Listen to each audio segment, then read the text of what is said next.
So the question was, some schools just use the base pay and don't use the chairmanships or other payments as the base salary.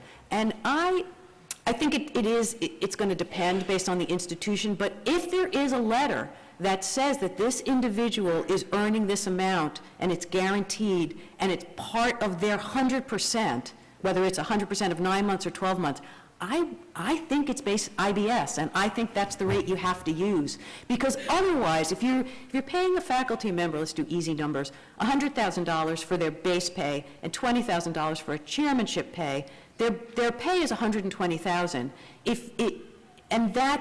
And so if they have 50% effort on a federal award, you're paying them a different rate when you're charging that federal award at 100 than the rest of their pay when they're spending the 50% on the other activities. So I don't know, I'd be interested whether anyone disagrees, but I would say both pieces become base salary. And one of the things I do know that we kind of are, and we do it through the effort system, trying to make sure that the departments know if there's extra comp for any of their faculty, so that, not extra comp, but an extra appointment for their faculty so that they do use the right IBS. And I would say all of it, so long as it's guaranteed, is IBS. Trouble hearing you, but I think what you're saying is you use a separate code for things like chairmanships, and you don't include it. Is it guaranteed? For that year, it's not guaranteed forever.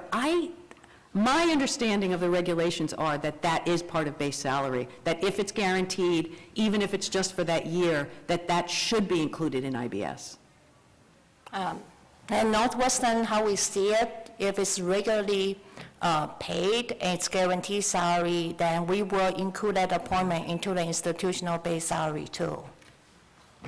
So it does mean the chair pay, assistant director pay, the program directors, these pays are also included in our institutional base salary. What we think about this is that when they do the work, they actually take the time to do the work on a regular basis. Since they are taking the time to do the work on a regular basis, then we do include them into the institutional base salary. But I do know that there could be some institutions, they pay a lump sum, and they treat it as supplemental pay. And in uniform guidance, it actually says clearly that the written policies and procedures are important. And I would say, like what Sarah just said, the appointment letter itself is also very important, that how do you define your institutional base salary. But if it's a regular pay, not incentive comp, not supplements, then most likely it should be in the institutional base salary.